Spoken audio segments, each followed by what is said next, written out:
Guess in which hand it is. It's a tiny Bounty bar. Break cookies and smash them into fine crumbs using a pestle. Pour in some condensed milk and stir.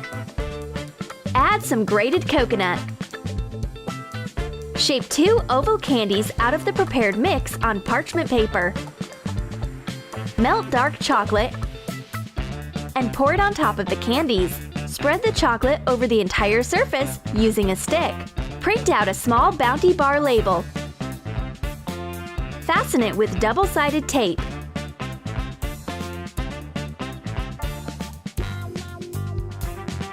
Meanwhile, the chocolate gets hard. Take the candies off the parchment paper and put them into the tiny package. Cut the edges, making a zigzag. I open up the Micro Bounty. This is the perfect size to eat a yummy and not put on extra calories. The baby Bounty is as delicious inside as its big brother. Blondie must be about something. If there is a baby Choco, why not try to make a giant Chocotella? I like the idea. Melt equal amounts of white and dark confectionery chocolate in one container. Pour out the mixture into a chocolate bar mold. Let it harden, then take it out when it is ready. Make 9 identical bars. Spread a layer of melted chocolate over baking paper using a board. Once it hardens, attach your DIY chocolate bars to it using some more melted chocolate. Wrap up the giant chocolate bar with foil. Take a big sheet of brown paper, fold, and fasten it to be of the same size as the chocolate bar. Attach white letters to form the label. Put the giant chocolate bar into the package.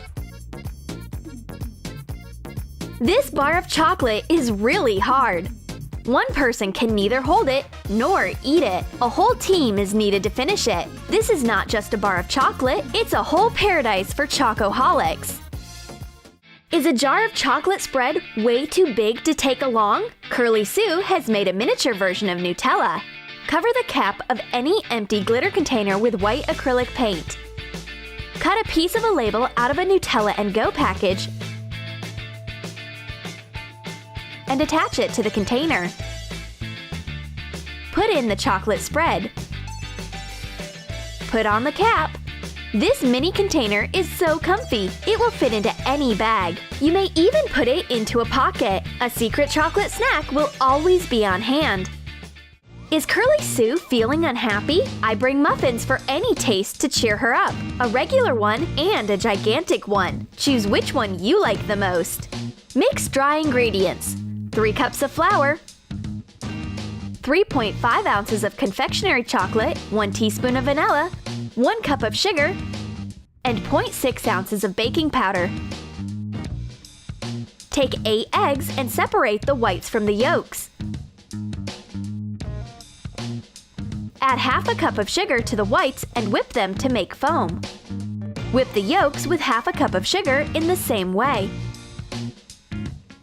Pour the yolks into the dry mixture.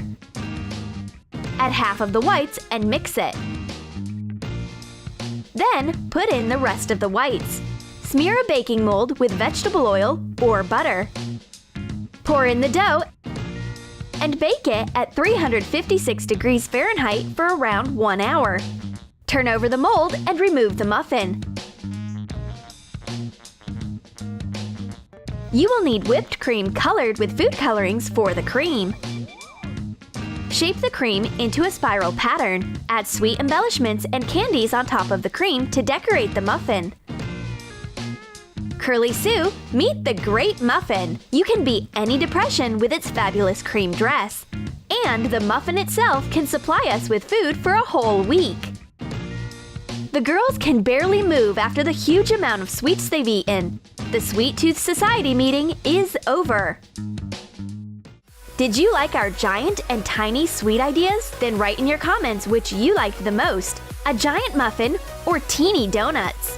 And don't forget to give your thumbs up, subscribe to our channel, and click the bell so that you don't miss the sweetest videos on the Troom Troom channel.